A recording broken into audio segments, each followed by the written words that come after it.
I know firsthand that forgiveness is not an easy topic. It is not an easy thing to have to offer. But today, specifically, we're diving into spiritual technology of forgiveness and how it heals, transforms, and rewires your energetic field. So bear with me, because by the end of this episode, I want you to see forgiveness not as a weakness, not as surrender, but as one of the most powerful acts of creation you will ever perform. Hi, I'm Angélique Letizia, a writer, director, and creator of the Call Cut Method. It's a tool to shift your frequency, rewrite your inner script, and realign you with the energy of your highest potential. This podcast is your behind-the-scenes pass to alchemizing that energy. So if you're ready to interrupt the script, reclaim your power, and write your story that you were actually born to live, you're in the right place. Welcome back to Call Cut with Angélique. I'm Angélique, and today we are going to talk about forgiveness. Forgiveness is one of those words that sounds easy until life tests you. It's also what I like to call a buzzword, meaning that people use it and throw it around a lot, but don't always know what it means or the intention behind it. We say we forgive, but deep down we're still replaying this old story, reliving the pain and rehearsing the comeback that we never got. Here's the thing. Forgiveness really isn't about condoning what happened or saying what happened to me was okay. It's about freeing yourself of the energy of it. Everything is energy. We are energetic beings. We attach to the ether, which is this plasmic, energetic wave. And it's actually incredibly healing when we can tap into it, but we can't tap in if we are at a lower vibrational energy where we're stuck in hatred and fear and anger. Now, today I brought with me these books. Now, these are my black books of blackout, and I have about 8 of them. And I was flipping through them the other day because I am now on version 3 of Blackout the Unveiling, which is my first book of a 4-part sci-fi fantasy series that I've been writing since 2013. And I have been doing this for a very long time. In these books, I have tons of information that I have gathered over the years. And one of the things that I came across last night, and I marked it up, was when I was reading A Course in Miracles. Now, if you've ever read A Course in Miracles, it's a huge endeavor, worthwhile for sure, but it is a whole process, and it is a course. You are actually going to go through the steps that it takes you through. But the thing that I wanted to hone in on here with A Course in Miracles is they say, to forgive is merely to remember only the loving thoughts you gave the past and those that were given to you. Everything else must be forgotten because it was never through the real eyes of love. Now, this can be really hard land for some people, okay? Because they say, well, Angélique, how could I forgive this? This was the most incredible, awful thing. I will say this to you. I have been in a lot of situations where I had to forgive people for some downright awful things. I had to forgive the guy who was responsible for my stepsister's death. I had to forgive my father for abandoning me not once, but twice in my life and causing a lot of pain. I had to forgive someone who assaulted me when I was 18 years old. I had to forgive a lot of people in my life, and I am sure I had to beg forgiveness for people as well. So I know firsthand that forgiveness is not an easy topic. It is not an easy thing to have to offer. But today, specifically, we're diving into spiritual technology of forgiveness and how it heals, transforms, and rewires your energetic field. So bear with me, because by the end of this episode, I want you to see forgiveness not as a weakness, not as surrender, but as one of the most powerful acts of creation you will ever perform. So let's get right into it. I want to talk about the weight we carry when we hold on to anger, resentment, fear, hatred. You see, the body remembers it. It doesn't forget. Your cells vibrate to that frequency, and you feel it in your chest, in your gut, in your heart. It's almost like this tightening. And I know we've all felt it. We do this. And if you ever notice, people do this a lot. And that is when you're holding tension in your shoulders. And we hold tension here for a lot of different reasons. It's not just when we're angry, right? But also when we're trying to protect the heart chakra. We don't even realize we're doing it. Maybe somebody that we don't necessarily have a easy energetic exchange with, we might find ourselves doing this a lot. Right? And that's because energy doesn't disappear, it transfers. So these transfers of energy, if they are not released, turn into this tension, this fatigue and illness. If you're constantly around people where you're having to hold on because maybe you want to bite your tongue or you don't really like that person or you're not really a vibrational match, but you're in a situation with them, you will find that you are incredibly tense. This leads to migraines and headaches and all sorts of illness if it's not addressed. The Buddha says that holding on to anger is like drinking poison and expecting the other person to die. Now, anybody who knows me knows that I practice Nichiren Shoshu Buddhism. I practice Zen Buddhism. Buddhism is one of the philosophies that I hold dear to my heart. And that is because Buddhism really does highlight the power of the mind and the power of thought and how we think can really change reality. So in this situation, we think we're protecting ourselves by holding a grudge, but in reality, we're keeping the wound open. And this is where a lot of people get stuck because they don't realize that if you don't let that go, you are actually continuing an energetic exchange with someone or something that makes you feel bad, that takes you down to a lower vibrational energy. Okay. And that brings us to the Bible that says, forgive and you will be forgiven.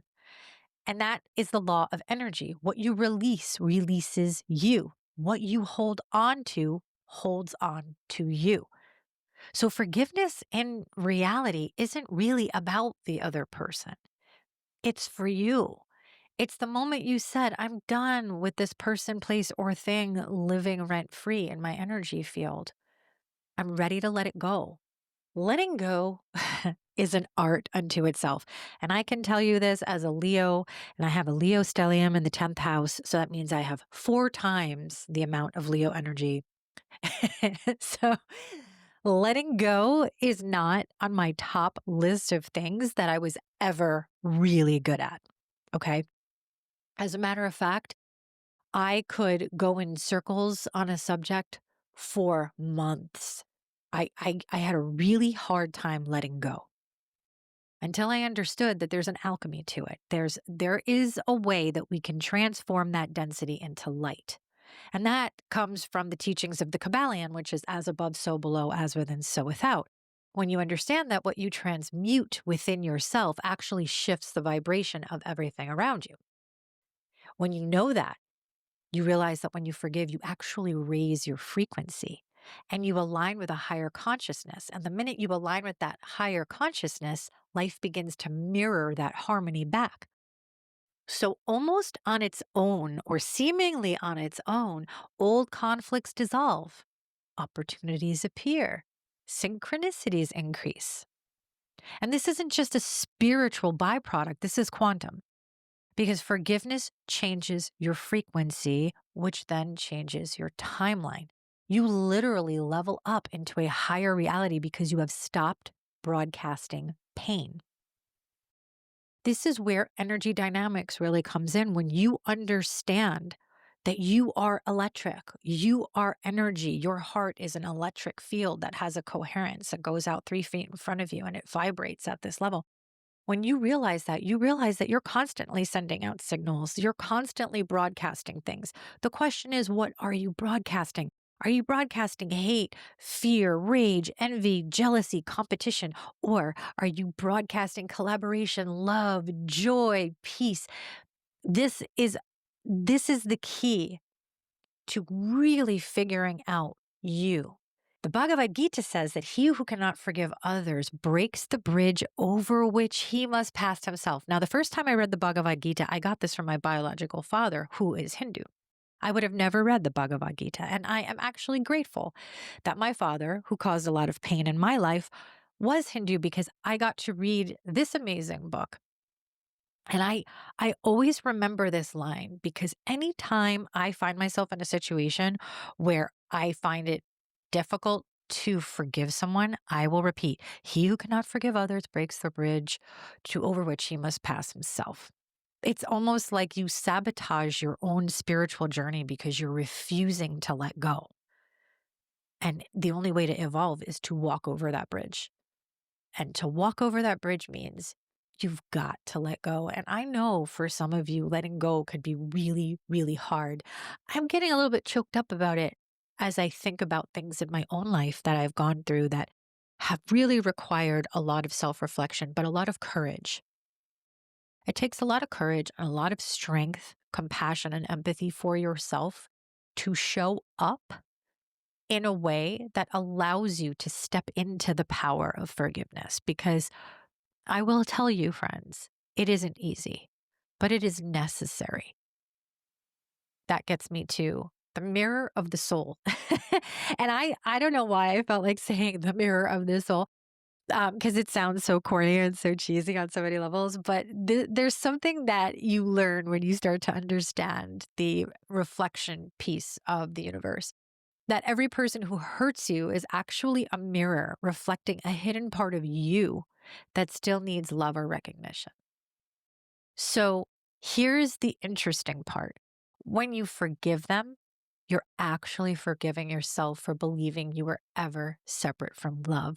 That takes us back to A Course in Miracles. Honestly, if you haven't read A Course in Miracles, definitely go check it out. It's not for the faint of heart. It is a large book and you really do have to apply yourself to it, but it's really worth checking it out. Because another thing the Course in Miracles says that I absolutely love, forgiveness is the key to happiness. It undoes the chains that bind the mind to guilt. Whew. Yeah. So, in essence, it doesn't erase the memory of what happened, but it does rewrite the meaning of it. Because you see, we attach meaning to absolutely everything that happens to us. And depending on your traumas and your dramas and your bloodline entanglements, reversals, or inversions, is depending on what that meaning will be. Some people don't have the same reaction to things as other people do. That's why perception really does create reality. One person can experience something in a complete 180 to another person, and it is the same exact thing. So again, this is where we have to have compassion. We don't know somebody else's story. We don't know what somebody else went through. We may want to diminish something that happened, like, oh God, that's such an overreaction, but we don't know what that person's past is. We don't know why they're overreacting or underreacting. We might think, oh my God, they have absolutely no reaction to this. And I would be screaming or I would be over the moon or whatever I would be doing. That's because I have a different perception of that particular thing. Okay. So a lot of this stuff and including forgiveness really does come from having compassion for another human being. If we don't have compassion for human beings, just by saying like, look, I may not like what you did. I may not even like you. Okay. But I can see that you are a human and you are a human having a human experience. And that is where we are the same. Okay. In the Tao Te Ching, it says, if you want to awaken all of humanity, then awaken all of yourself. And if you want to eliminate the suffering in the world, then eliminate all of that that is dark and negative in yourself. This is my favorite line. I must say this to people all the time, and I feel like some of them often want to slap me because that's not really what everybody wants to hear. People want to hear, oh, yeah, that person is wrong. Oh, yeah, they did you wrong. And look, there are situations where people do not so cool things. Okay. People, and we will agree, yeah, that's not cool. But we also have to understand that in order to get rid of all of that pain that we feel and that we see in the world, we have to disassociate these stories. Okay. We have to get rid of these stories about pain and suffering. If we don't remove those, if we don't heal them, if we don't look at the darkness in ourselves, acknowledge it and say, I'm going to heal you, then we can't step out of that fear program. We can't step out of the hate, out of the competition, out of the envy, out of the jealousy, because we're not looking at ourselves. And remember what I said in the Kybalion, as within, so without. So there is darkness in all of us as there is light in all of us. Forgiveness is how we ultimately handle that healing. It's not about the other person. It's never about the other person. It's about the liberation of your own soul, the liberation of your own mind. You end the story of victimhood and you begin a story of wisdom. And that ends up stopping the karmic wheel because you don't get caught in the loop. You're not going around and around and around, bringing in more situations with the same outcome. You stop it and you say, you know what? I forgive you. I forgive myself. I move on from this. This was a lesson. This was a blessing. Now I go to the next thing, and you cut that energetic cord. If all is energy, then we need to know that there are energetics of forgiveness. Okay. So every time you say, I forgive, you send this frequency through the field that unravels the cord of pain. And the more you repeat it, the more light floods into the space that darkness once occupied. That is energy work. In our Hermetic teachings, the law of vibration says that everything moves and everything vibrates. So when you forgive, you shift a vibration from resistance to flow. You know, people say things to me all the time about the word surrender. And they said, never surrender. Surrender is actually the pathway to an elevated consciousness because surrender means you are going with the flow. Surrender does not necessarily mean that you are waving a white flag and you are just allowing things to happen to you. No, but it means that you are getting into rhythm with the flow of the universe and you are not pushing so hard. Because every time we push, we have an equal and opposite force that pushes against us. So in order to get ourselves unattached to that and get out of that, we need to surrender. Jesus said that, Father, forgive them, for they know not what they do. That is mastery, because even in the face of pain, he was able to stay in love's vibration. And if you remember at the top of the podcast, I talked about love, and I had the quote from the A Course in Miracles, because love is the answer. Love is ultimately what dissolves all of this. Forgiving others is really, in some ways, the easy part. The harder part is forgiving ourselves for what we said, for what we did, for what we didn't do, for what we didn't say, for what we allowed, what we didn't allow, and what we lost. I know I am one of those people who often thinks about that stuff before I call God on myself. But I do think about it at times, and I do think about these things. I am human just like everyone else, and I go through these ups and downs. But you have to understand this. You cannot evolve if you're still punishing the past version of who you were at a time you were just trying to survive. And I'm going to say that again so it really, really sinks in. You cannot evolve if you are still punishing the past version of yourself who was just trying to survive. You know, in the Bible and in many other books, they talk about love your neighbor as yourself. But if you don't love yourself, how can you love anybody else? You know, self-forgiveness is not an indulgence, it's a healing. It's how you clear karmic residue and call your power back. So I'm going to give you a little mantra, and if you can put your hand on your heart and say this to yourself, especially at night. I do this at night sometimes because I feel like it is the most powerful, calming, quiet time, and you can really talk to yourself right before you fall asleep. I say, I forgive myself for what I didn't know then. I honor who I was, and I release who I no longer need to be. I'm going to say it one more time. I forgive myself for what I didn't know then. I honor who I was, and I release who I no longer need to be. For me, that statement changes everything, because when you forgive yourself, you give yourself permission to rewrite your story. You say, I did the best I could. It might have not have been the best choice, but it was the choice that I made. And we know that everything is choice. Absolutely everything is choice.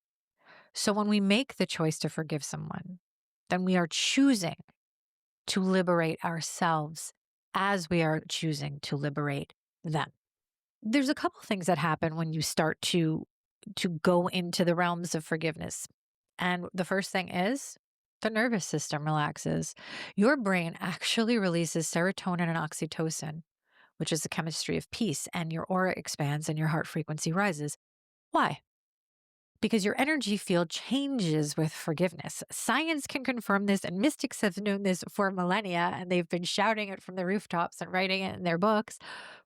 But you become lighter and clearer and more magnetic and actually more youthful and more beautiful. It's really, really strange, but it's almost like you're dumping all of this toxic, I guess, for lack of a better word, crap out of your auric field. And you can finally be that higher self that you know was in there. We do become more attractive, not just to others, but to ourselves. We start to like ourselves more. We start to be like, hey, you're pretty cool that you could handle that situation and that you can offer forgiveness and you could cut that energy cord. Because once you cut those cords, you're no longer attached to that energy anymore. You're not going to get sucked into that drama. So, how does one practice forgiveness? Because it is a practice, right? Just like everything else, we have to practice, we have to strengthen the muscle. It's not going to be easy because these things aren't easy, especially when we grow up in situations that our traumas and dramas have taken over. And sometimes we feel very justified in things or righteous in our feelings. It can be hard. And you need to also give space for that. And that's why you need to remember that forgiveness is not a one-time act. It is a daily practice. Some days it's going to be easy. Other days you're going to find that old pain coming up again. And when it happens, just bring yourself back to center. Bring yourself back to center. Because the truth is that forgiveness offers everything you want. That is also in A Course in Miracles. They say forgiveness offers everything I want, which is a mantra that you can say. But I am telling you, forgiveness offers you everything you want. Every time you choose to forgive, you will return to the frequency of love. You will realign with your divine purpose. And you will remember who you really are, which is this beautiful, divine light being that has come here to spread the law of love to everyone you meet. Yes, I know it's probably woo-woo and hokey for some, but that is what most of us are supposed to be here doing. You are not destined to stay in suffering. You are not destined to stay in pain. You do not have to be energetically corded to those things. You don't need to be energetically corded to people who perpetuate those things. You are a sovereign being that can cut those cords and pull your energy back. I'm going to give you a quick closing ritual that you can do on your own when your heart is feeling heavy, when you're not sure how to forgive. Okay? I release you. I release me. The past and the past shall never be revisited. We are both free. And I've done this before with a lot of people. I release you. I release me. The past is the past and shall never be revisited. We are both free. That is one of my favorite mantras to do at night, especially when I'm doing forgiveness work, because it feels really liberating. I've done this quite a bit in the last 4 years as I went through the great purge. It is incredibly helpful and you can do it anytime, but I highly recommend doing your forgiveness work at night because you go off into the dreamland and a lot of stuff can happen in the astral plane. So we started this journey with my healing words from A Course in Miracles. To forgive is merely to remember only the loving thoughts you gave in the past and those that were given to you. And maybe that's what this whole journey is about, remembering love. Because love is the original frequency. It's what existed before the pain, before the betrayal, and before the stories that we associated with it. And when you stop to forgive, you realign with that frequency again. You return to your natural state, which is the vibration of love. Remember that forgiveness is mastery. That is your divine rewrite. Thank you so much for joining me on Call Cut with Angélique. New episodes drop every Friday. If you like this content, please subscribe, like, share with your friends. And remember, folks, no matter what life gives you, you must always keep shining.